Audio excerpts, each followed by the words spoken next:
Hello everyone, I am Rob here with you once more. I'm a little under the weather, got a little bit of kind of a nasty stomach bug.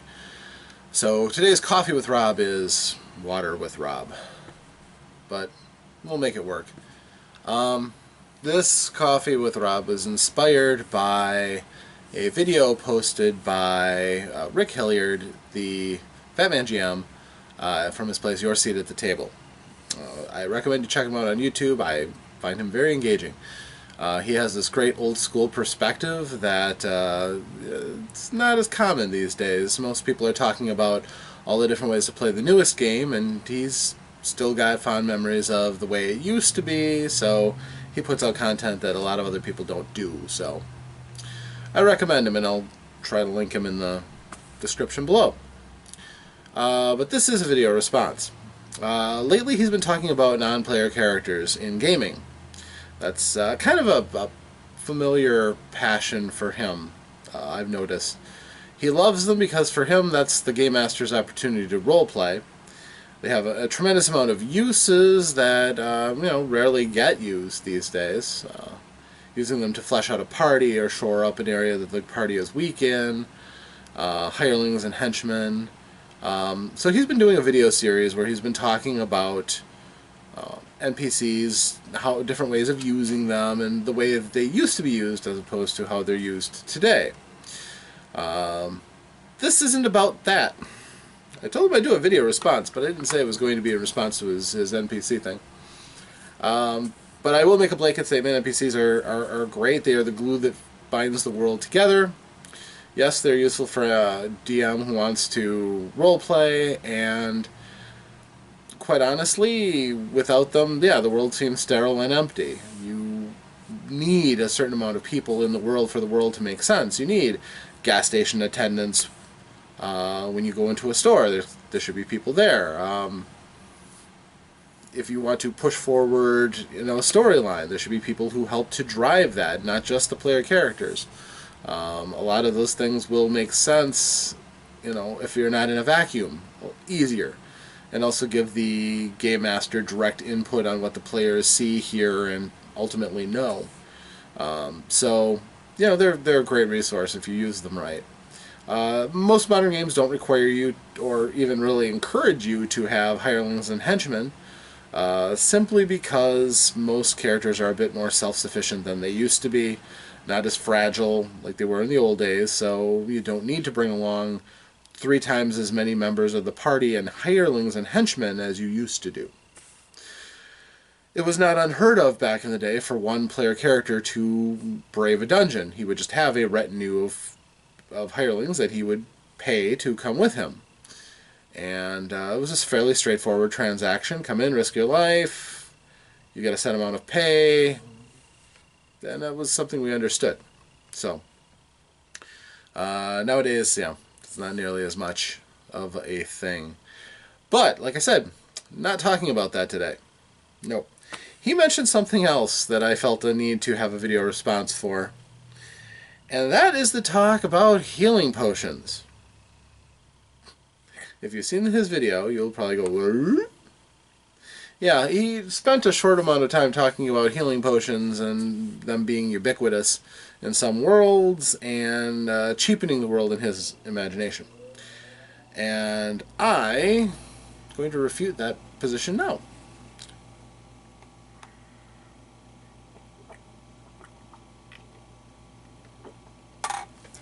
Having healing potions at your general store invokes a phrase that I've once heard called McMagic.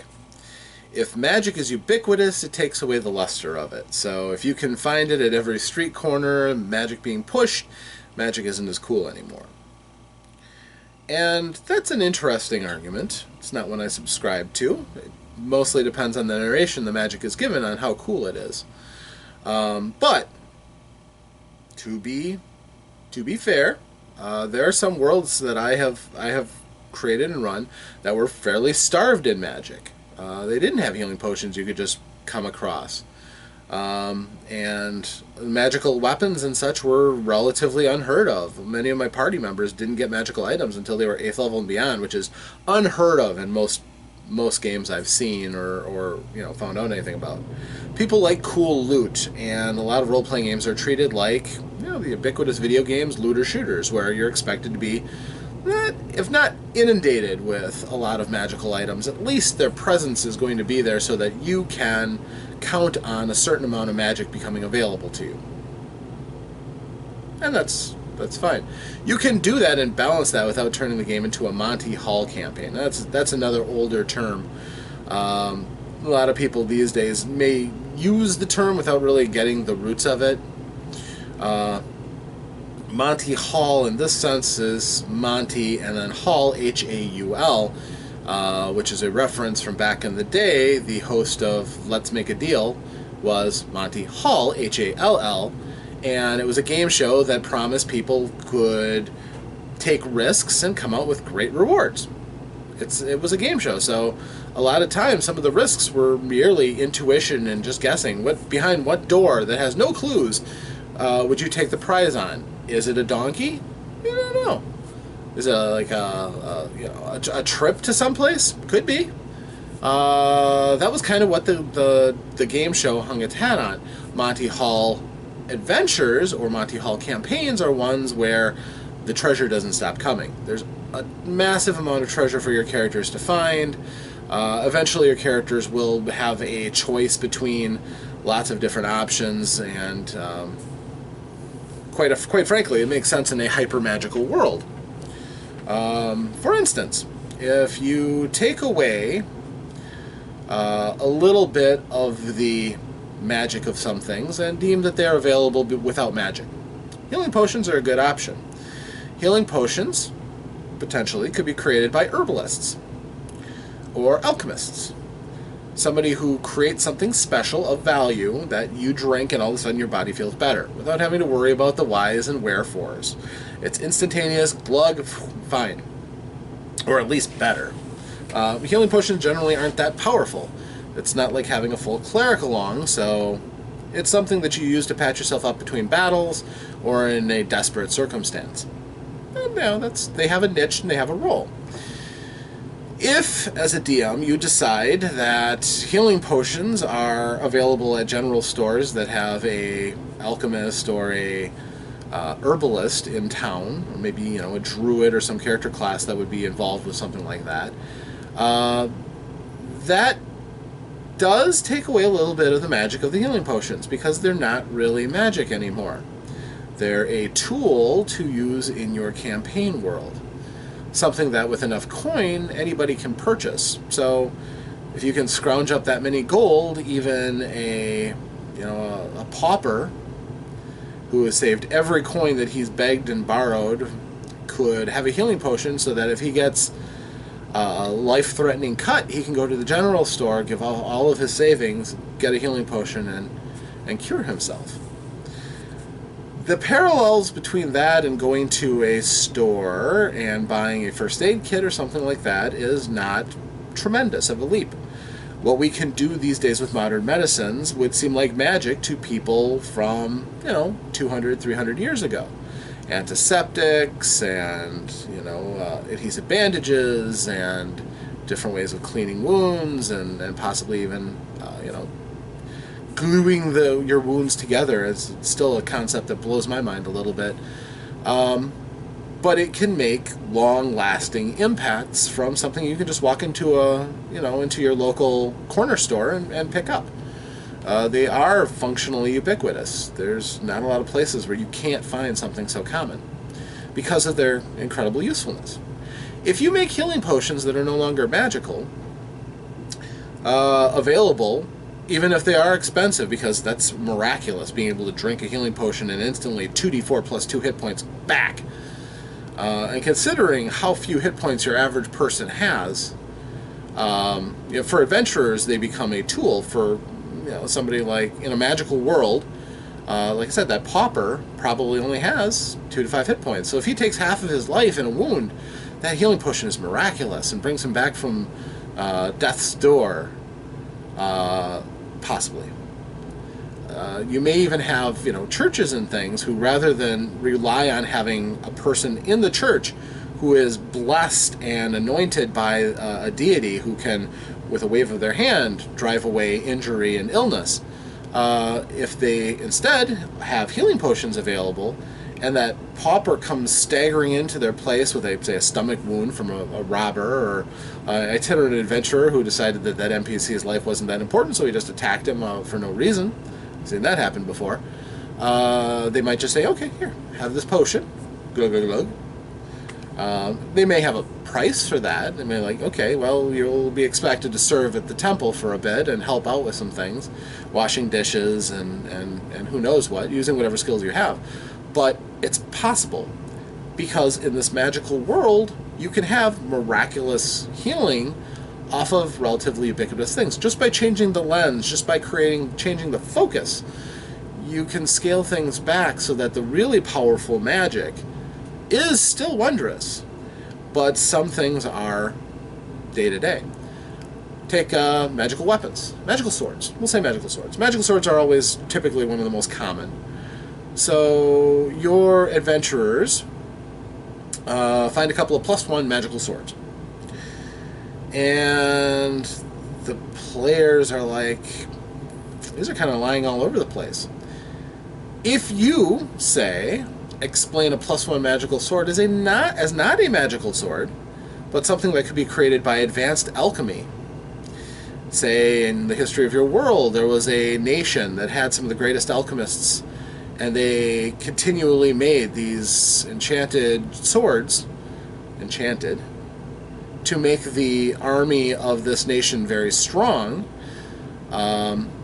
Considering the difference even a +1 sword can make in a combat, all those near misses suddenly become hits. That's not bad.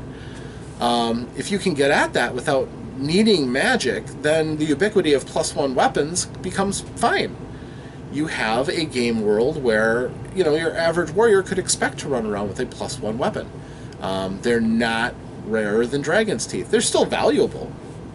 Yeah, they'd still have a value, but you could probably scale that value back. Say, normally a common magical item, I think, in 5th edition is 5,000 gold pieces. I've noticed through looking through some of the adventure paths that treasure is scaled way back. My party just fought a dragon turtle, a young dragon turtle in their game, and the treasure was 700 gold pieces and some gems. So, yeah, scale it way back. If you say, had a +1 magical sword that's created by alchemy, that's nearly unbreakable because of the alchemy. That is razor keen, lighter than the hand, but hard on the impact. Say, 250 gold. A warrior could save his money and go to the general store where, your average person can't afford 250 gold for a weapon. But if they're common and they're available, then, yeah, your adventurers should expect to kit themselves out at a reasonable time with +1 magical items. Now, does this take away from the magic of it? Not really. Again, it depends on your narration. For instance, in my world, many magical items don't have a plus or some hard stat bonus. A lot of my items, I love to tinker. I love to get under the hood, crawl around, and play. So I don't have a problem with herbalist magical potions. It's fine with me. As long as they don't do powerful magical transformations and stuff, those are still the domain of either divine or arcane magics.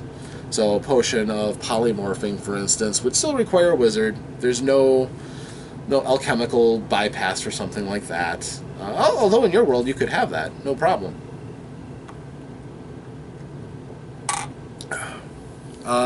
But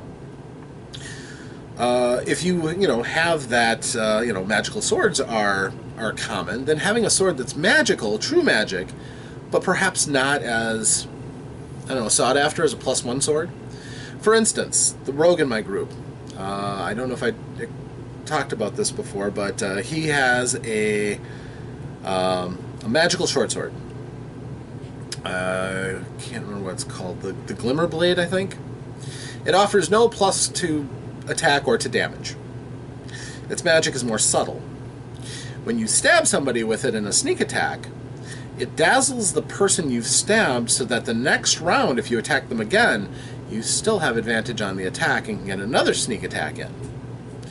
These don't stack. You can't do sneak attack, sneak attack, sneak attack, sneak attack.